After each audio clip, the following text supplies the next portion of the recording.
Good day, everybody. Good day, everybody. Welcome to the big episode 30 of the Good Day podcast, where Max and I talk about our adventures down under. 30. That's a lot of podcast episodes. Holy cow, yeah. It's been a lot. It's been a lot of fun, a lot of podcasts. Time has been flying. Yes, it's pretty incredible. I don't know how many weeks we've been here for, but 30 episodes is pretty impressive, I think. Yeah, I think it must be more than 30 weeks then. I think so too, yeah. And we're still on beautiful Magnetic Island. How special is this magical island of ours? Out in the Great Barrier Reef. Can't beat it. Yes, it is absolutely lovely. We're loving it. It's a little overcast day today, a little rare day, but that's your weather update from Australia here. A little windy, a little unusual. Normally it's like 85 degrees and sunny. Yeah. Enjoying my nice 2 days off from work, and it's been overcast. No. But we have gone to the beach about every single day off that I've had. Yeah, and it's been pretty incredible. Just exploring this island, doing a bunch of fun stuff, and having some funny stories in between. Yeah, so I guess we should start with how I've given up on the cat, the missing cat. Yes, so the cat is still missing. But, like, we've been talking to the homeowner, and she's like, yeah, he's done this before. He will come back when I'm back. And it's not like the cat is, like, gone. Like, literally he comes back every night and for food. And, like... He's just so quick. Like, we set up these intricate traps where he's going to knock down things that make noise and alert us. And no matter how hard we try, he's faster than us. He's very good, very elusive. So this is what it got me thinking. Like, humans have the advantage over other animals because we're smarter than them, you know? Like, we trap animals, we hunt them. We have to be smarter than Spud. So I think tonight I've devised, well, I guess let's go through the couple plans that we made to try and trap this cat. What was your breaking point, basically? We set up the door being triggered by the flip-flop falling over. If he jumped over it or even went under it, it would come out from holding the door open, and it would shut behind him. And even if it didn't shut, we had these sound traps where he would jump on a chair to get his food bowl, and something would fall off the chair and, like, make a big racket on the ground. And just all these little things. And we would just come to find out after checking every 5 minutes, like, oh, that one time that we took 10 minutes to check, he came silently and somehow got all the food and left. Yeah, it's crazy how good he is. Yeah, that would be my breaking point because that happened too many times. And our plan was good.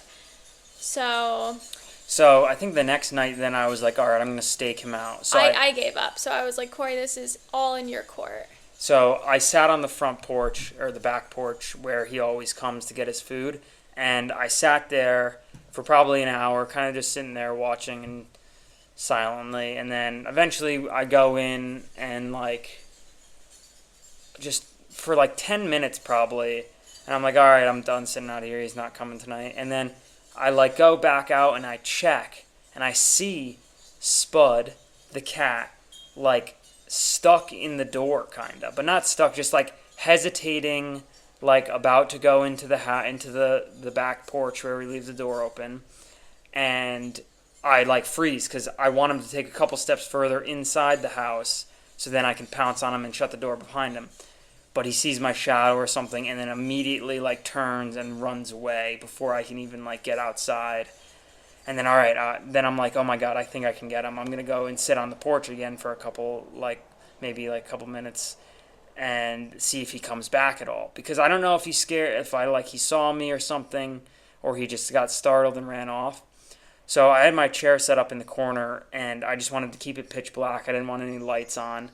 And I'm going to, like, sit in my chair, turn around, and I completely miss my chair.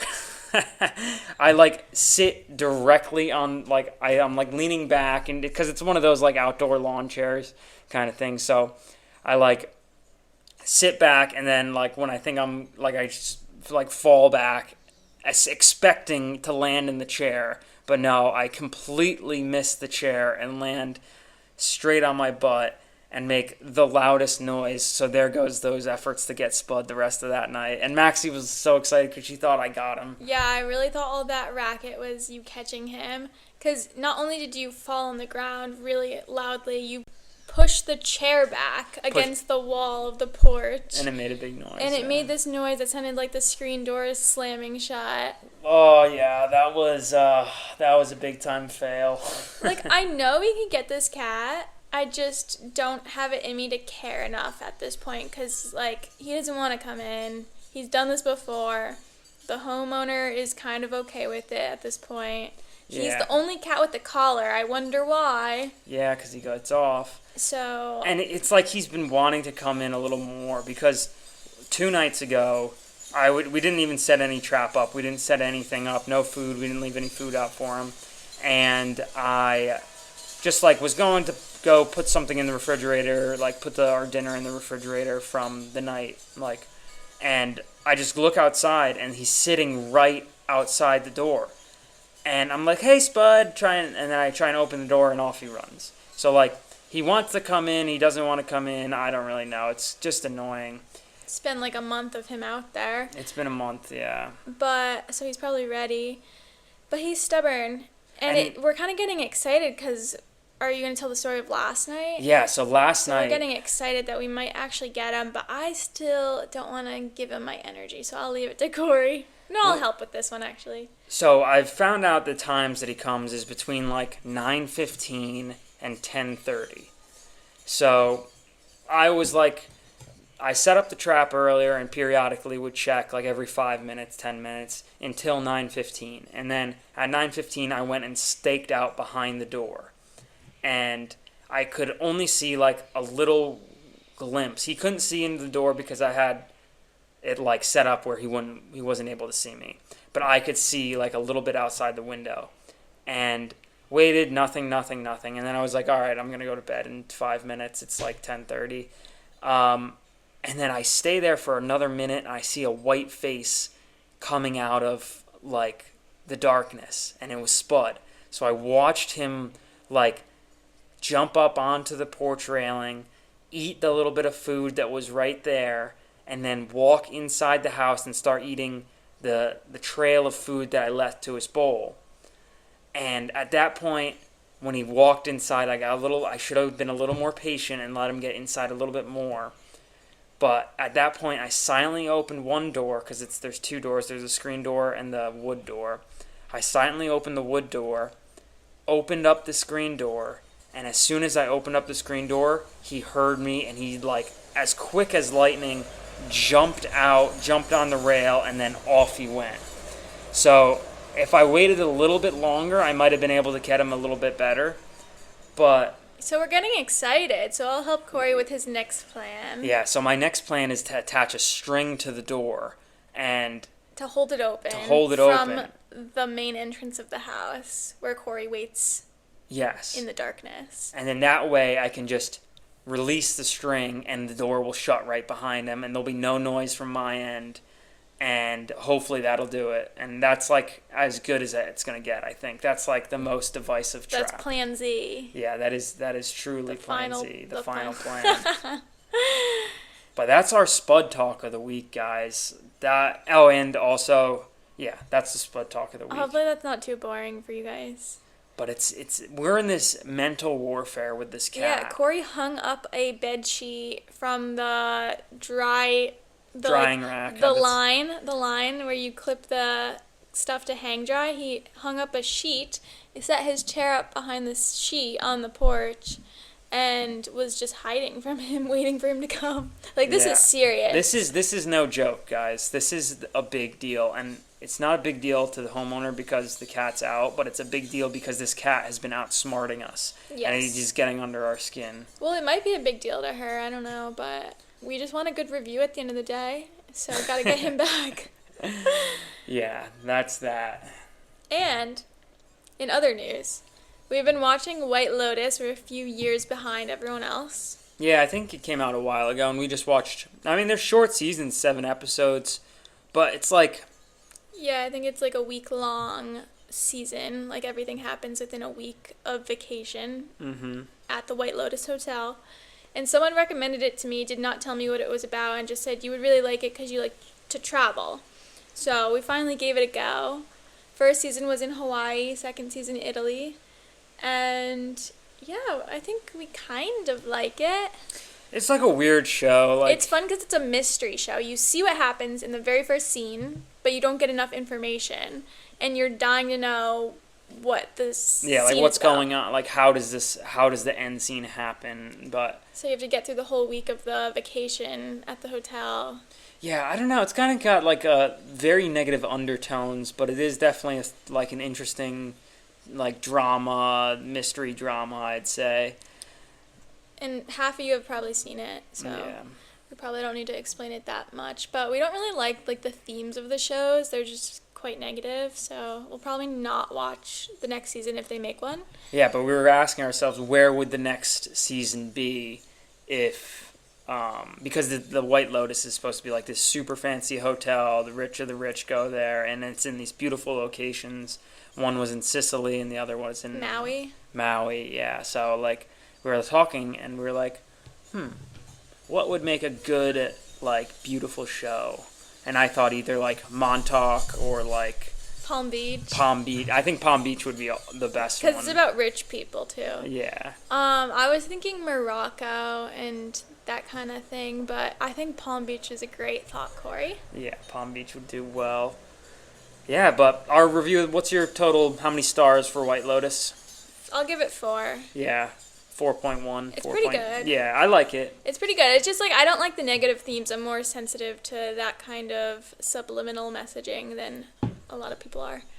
So probably someone else would rate it 5. Yeah. Oh, and Corey, ding, ding, ding, Corey bakes. That's the noise when we talk about Corey's baking now. I made some gluten-free donuts, which came out... Cinnamon sugar. Like, I think a lot of my last baking endeavors have been flops. I don't know. The donuts have been good. The cookies... The cookies were good. They were just weird shaped because they melted together. The donuts were good. The cookies were even better. But yeah, so I made homemade donuts. It was pretty easy to make. Baking is easy, like, except Not really. when I fail. Things. But yeah, the trick of baking, I think, is to having one of those digital scales and working grams. Because, like, 1 cup, you could, like, not fill it up right, but, like, 120 grams is 120 grams. So, like, true. It's pretty easy when you have one of those, like, kitchen scales. So I would recommend that if anyone's into baking, kitchen scales. I do not really have the patience to measure things. I like to eyeball it. So I think that I'll be like my mom and be a better cook than a baker. But you could be the baker, and I love that. Yes, and the other big fail was the buckwheat flour bread. So I will admit that was not that that good. was the worst thing. I just followed the recipe, like, pretty on par. And it was disgusting, this buckwheat flour bread, because they're just, like, rice alternative bread that doesn't have, like, rice flour or, like, any of those other bad flours. This was just buckwheat flour. So bad. Would not recommend ever again. Maybe a different recipe, it would turn out different, but Yeah. that one was, ugh. Yeah, that one was No no offense. Love you. Speaking of love, we went to a sushi date at a hotel down the road. Yeah, we haven't really been out to eat much here just because it's nice to have your own house and kitchen and cook and An oven. We yeah. don't have that in the car. Yeah, no car ovens. But yeah, there was a special sushi night at one of the hotels right down the street from us. Quickest commute to the restaurant ever. I mean, Yes. maybe Kevin and Joanne have a shorter commute to Lenny's when they go. Yeah. Maybe. Yeah, I think they do. But, no, that was good. So that was like a one-off dinner for them because they don't normally serve sushi. So they got all this fresh fish and decided to host a sushi night where you had to pre-book so that they knew how many people were coming and they could order enough food, which was strange. So we had to look at the menu beforehand, and you didn't get to order which sushi you wanted. You just had to say meal for 1 or meal for 2. So Corey and I got the meal for two. We were slightly considering doing 2 meals for two because Because we could eat. Yeah. But no, that was enough food for me for sure. I don't know about you. Probably could add another like 10 sushis. So we went and it was cool. We sat outside overlooking the hotel pool and hot tub and whatnot. Yeah, it was nice. And yeah. But there is one thing that we noticed. All like foreign, like no Australians. It was the cult of Argentinians. Yeah, all these backpackers. There's so many Argentinians here. It's a cult. It's like... And they all obviously band together and they want to hang out with each other and that's fine. But like sometimes it feels very like... Well, just like, why are there so many Argentinians here? Like... It's so random. It is so random. And so many French people. That's the other cult. I think when you get another language involved, it becomes like... you can't sit with us because they all talk to each other in Spanish or French and they don't really want anything to do with you if you're Australian, British, American. Yeah, whatever. But there's like, it's ridiculous. Yeah, they seem like it's very in-group, out-group. If you're an Argentinian, you're in the group. If you're not, you're out of the group. And they're all young people like us, but they're backpacking and they're kind of like that kind of vibe. We don't consider ourselves backpackers. We really don't. People do call us that as like a general term, but I don't think we are backpackers because we're not like looking for work everywhere we go and like traveling in that area and like we're not staying in hostels. Yes. I feel like that's very backpacker. We're caravanners. Yes, we're more of an Aussie caravan family. Yes, exactly. But we live in rooftop tents, caravanners. I forgot I had a thing against caravanners. So, yeah, but like just a term of like driving around the country, I think you could say caravanners, right? Exactly. A little bit, maybe not. But yeah, so we had There's our sushi. cults here, and there's Argentinian cults. Yeah, but the sushi was good. It had a lot of gluten and dairy in it, so... Yeah. But it was really good, though. Yeah, I feel like there's not really many options. Like, when you're in the mainland, there's a lot of more options. So it was cool to have, like, a different special option. Yeah, definitely. And Which it was was pretty nice. cheap. Yeah, it was so cheap for, like, being a special night. I'd expect it to be way more expensive, but Same. it was good. Yeah.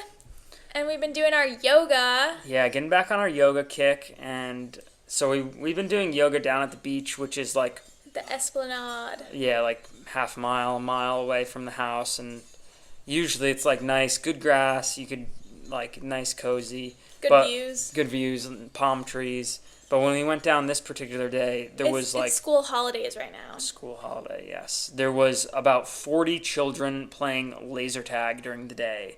I don't know how they play laser tag during the day, but that's what they were doing, all in our yoga area. And we're like, oh, let's just go find like another patch of grass. And I knew there was one on our way over to Picnic Bay, so we went and stopped there. Turns out that was a semi-dog park. Well, I asked my boss if it was a dog park, and she said no. Oh. Yeah, but it was basically acting as a dog park because everyone was there with their dogs off leash. And it's a very on-leash island. Yeah, so... Big dog park energies here. The first dog that came up to us was a golden retriever. Yeah, he came running at us when we were going to do yoga, smiling and very so excited. happy, big head, and just Aww. a perfect little golden doggo. But he was wet, so his owner Oh, yeah, I forgot he was wet. made Yeah. him leave us. And then the next dog that came up to us was, how about that? A black lab. Yes, so those are the two dogs that we're looking to get in the future. So it's funny that those two dogs both came up to us. Yeah, it was a sign, you know? And the black lab, the golden retriever came over first, but the black lab stayed longer, so I don't know what that means from the universe. Yeah, we had to pause our yoga to pet the black lab, and she was rolling over. Yeah. So cute. And then the weirdest part about this was how long we interacted with this lady and her two dogs, the black lab owner. And we were chatting with her, asking her where she lives, and it was just bizarre. Just a long conversation, yeah, like... Yeah, she was super nice. And then the next day at work, all of a sudden it hit me that she's the other worker at that shop. That I never work with her ever because she has her own 2 days a week. And I did stop in to meet her once, and we talked for like 2 minutes or less. So I told Corey when we met her, I was like, oh, that lady looks really familiar. She probably just comes into the surf shop or something. I've probably seen her before. And then the next day, my boss confirmed, yep, that's the other lady that works there. That's the name of her dog. That's her dog, her other dog as well, Bella and Shadow. And you introduced yourself to her too, like. I introduced myself to her that time I met her in the shop when she was working. Yeah. And so she never addressed that she recognized me. Maybe she didn't recognize me, but I feel like she may have. I was like mid-yoga when she came over with her dog, so I naturally didn't recognize her right away. And then at the end of the day, she just looked familiar until the next day I realized. Yeah, that's crazy that we realized so much later that was pretty weird. coworker. Pretty weird. Yeah, that is a bit odd. But she's nice. Yes, yes. And then Corey had a crazy day. You guys are going to want to hear about this. Oh, yes. So this was the next day. This was the next day. And so I, just like a normal day, bring Maxie to work, drop her off, and then come home and, like, do some chores around the house. And all of a sudden, I'm just, like, sitting on my laptop at the dining table, I don't know, just doing something. And all of a sudden, the dog just starts throwing up all of its food, like, right next to me. Too much detail. Like, it was a lot of throw up, too. Ew. And I'm like, oh my God, Winnie, are you okay? That's, like, go outside, go outside. And then I'm, like, watching her, and because she goes outside and she starts throwing up a little more. And then she gets, like, really wobbly and, like, loses her balance and, like, almost falls down the stairs. And I'm like, oh, that's really weird. I'm going to go outside and check on her here. And then all of a sudden she walks further down and, like throws up more and, like, completely is, like, very unstable. And then all of a sudden just collapses. Like, completely collapses. So at this point I'm, like, freaking out. I have no idea what to do. Like, I run inside, try and find the vet's number, try and call the vet. There's no answer. And I'm just, like, the dog is still, like, passed out on the side. I don't know if she's choking. Like, I try and, like, open her mouth and see if there's, like, something in her mouth that's, like, choking her. And I can't see anything in there. And so I just, like, the vet's, like, right down the street. So I, like, pick her up, and, like, she peed herself, and so I'm like, I have no idea what's happening. I think I at this point I'm like, oh my God, she has minutes to live. Like, I don't know what's going on. So I pick her up and put her in the back of our car and call Maxie and tell her what's going on, and run around the house, find the keys to the car, and just drive her down to the vet. There's a Woolworths delivery here, so there's, like, so much stuff going on, and I run down to the vet, and I could see she's still, like, while she's in the car, she's, like, out of it, but her eyes are still open, and she's still, like, breathing and everything, so getting a little bit more, like, calm, and I run into the vet, and it's just this, like, literally, I think he's, like, 90-year-old guy. I walk in there, I'm like, hey, there's this, like, my dog, I'm dog sitting, and my dog just passed out of nowhere. I don't know what's happening. And he's like, so you're not the owner of the dog? Who's going to pay? Like, imagine a vet saying that to you when I, like, literally think there's minutes left in this dog's life. And I'm like, I don't know. Just do you want me to call the owner and see? And he's like, yeah, call the owner and see who's going to pay. And this is a small island, a small community, especially this neighborhood of the island. Like, this is just one of the neighborhoods, and the lady that owns this dog lives minutes from the vet, and Corey gave him her name and the dog's name, and, like, he would recognize this name. It's such a small community. Yeah. And he didn't... He seemed like he didn't care at all about the dog. And then I'm just like, what the heck? This is insane. So I just go take a step outside and go hang out with the dog for a minute, and I'm just, like, texting with Maxie on what I should do. And Winnie, the dog, is, like, sitting up now and seems to be doing a little better. And I'm like, all right, maybe this was just, like, some weird freak thing. So I go back in the vet. I said, oh, I can't get a hold of her. I think she's doing better though. And he eventually is like, oh, just let her out of the car and see how she is. And she like barely walks into the vet's office, immediately lays down, is so lethargic and lackadaisical. And he's like, oh, she just looks normal. She just looks normal. And I'm like, no, bro, but whatever. And eventually, Maxie's boss is a good friend with the homeowner. So, and she's dog sit for Winnie before. So I call her and I'm like, hey, can you just come check on Winnie? Like, she had this really weird thing happen to her. And so she comes over and we assess that, like, she could have got bit by something but then I realized she eventually gets over and she's completely fine now.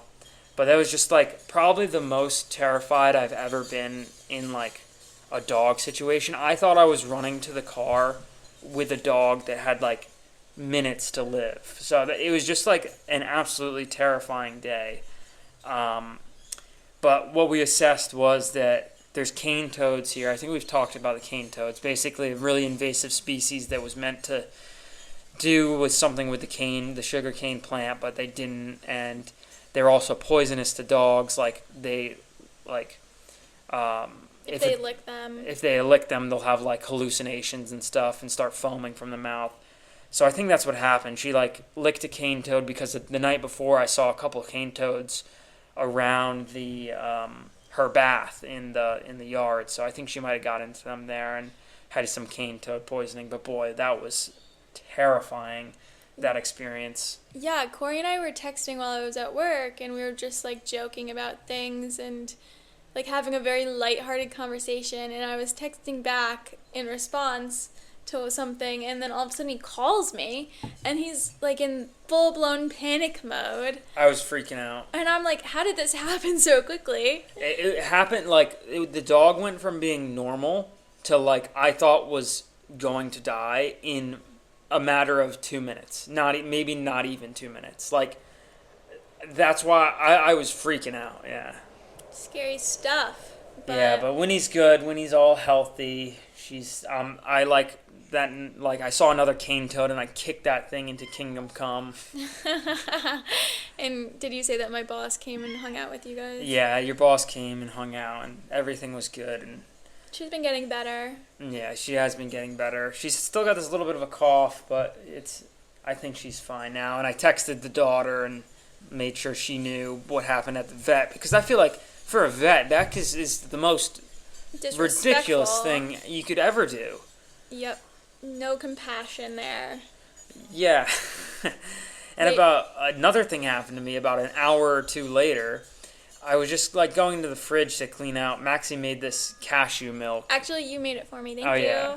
I made this cashew milk, and I was like, oh, this thing looks like it's, like, split. Like, I don't know what. Congealed. Yeah, so I was going to, like, shake it up to, like, make sure it was still good or something. And I was shaking the thing up, and the whole cashew milk bottle explodes on me like it was a baby throwing projectile vomiting on me. Him with the throw up again. It was like I was shaking this thing up, and then I don't know, there's some sort of fermentation or something, but the thing exploded, hit me in the chest like it was a punch, knocked the air out of me. No. And I showered after dealing with the dog just because I was, like, carrying her and she was all gross. She had pee on her. Yeah.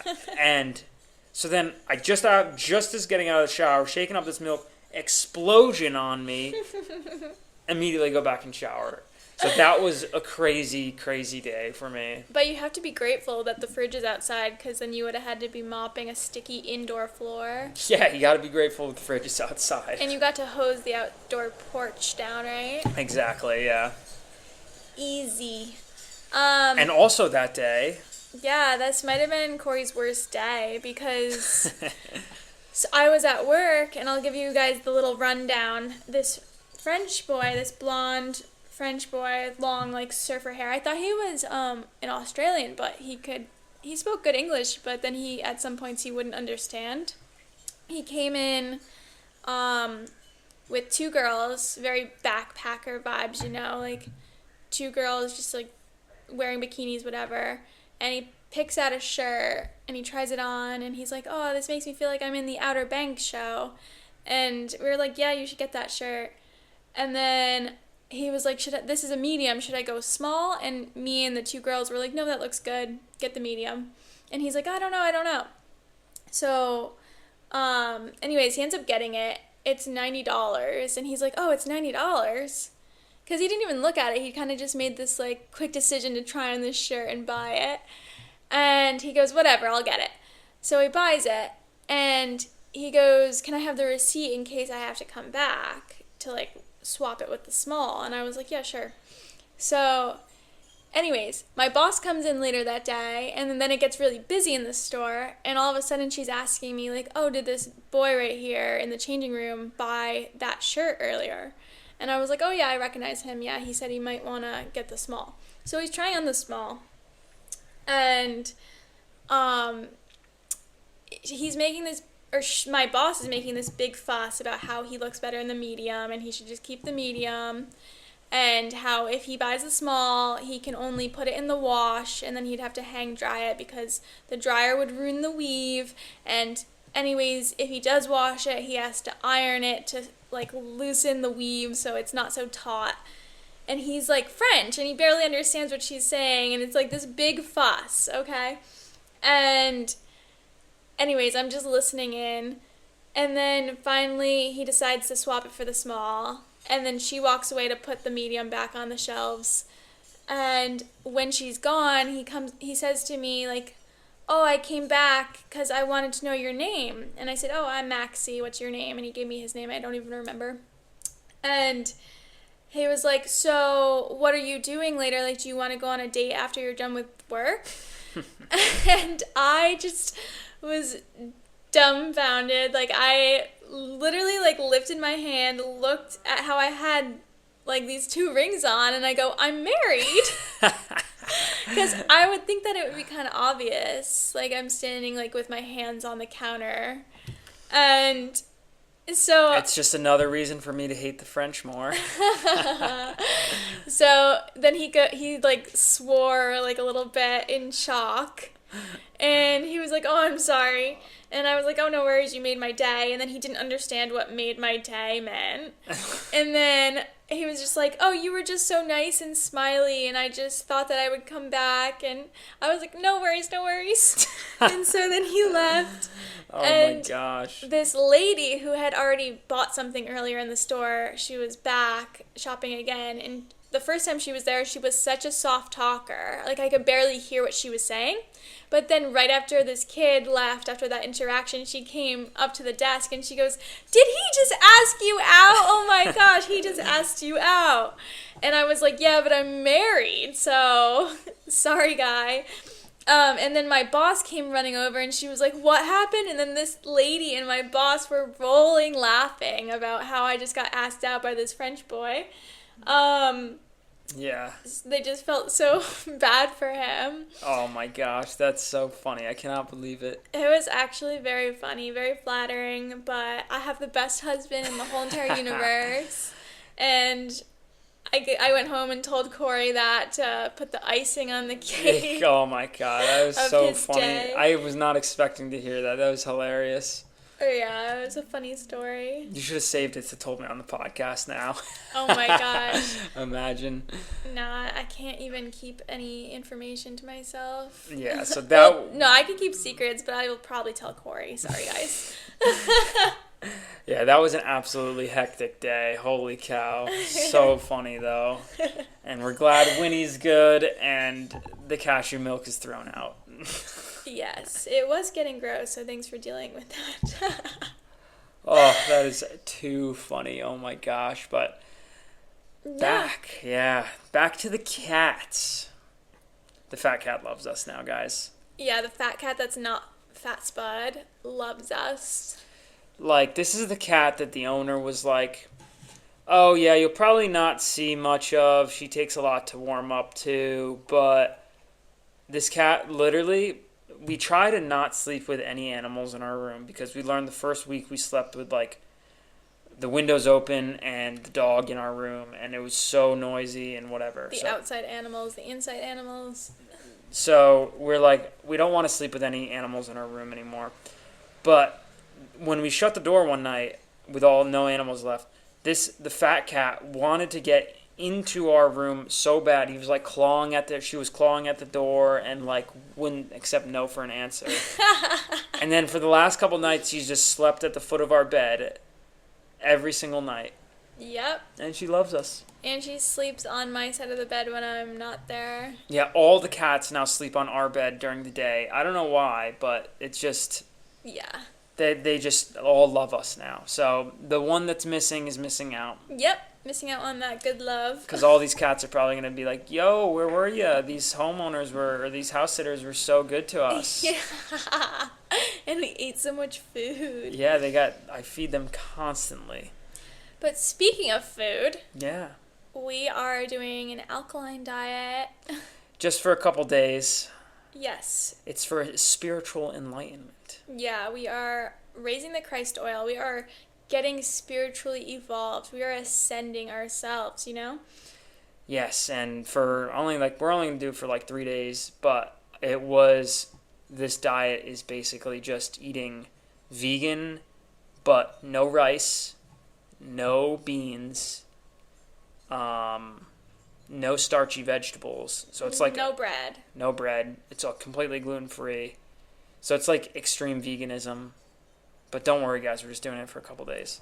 Well, and I'll be doing it longer because I'm doing it with you, and then it's related to your sun sign and the moon. And luckily, Corey and I have neighboring zodiac signs. And I'm joining him on this journey, and then I will continue to do it throughout my sun sign. Yes, so we made vegan stuffed peppers last night with... 2 nights ago. 2 nights ago, yeah. They're so good. They were actually really good, yeah. Lentils, zucchini, quinoa. Zucchini is such an underrated vegetable. We love zucchini. We've been grilling it. But all I could think about when I was eating the stuffed peppers, I was like, oh, imagine if this was meat and rice. Yeah, we'll have to try it with meat and rice. Yeah. What else is in there? Chilies and tomatoes and so good. So good, yeah. And today we're actually fasting. Yeah, we're fasting doing today. a water and coconut water fast. Yes. So wish us luck because I am hungry already, especially talking about our dinners. I know, talking about food makes me hungry, so we gotta stop.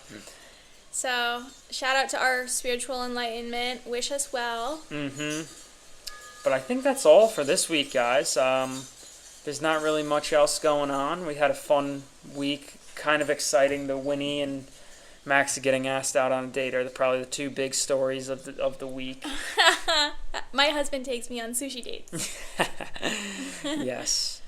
Well, it was fun. It was fun. Yeah, and I think that's all for this week. Do you have anything else for them? That's it. We love you guys, and thank you so much for listening. Love you guys. Have a good day. Have a good day.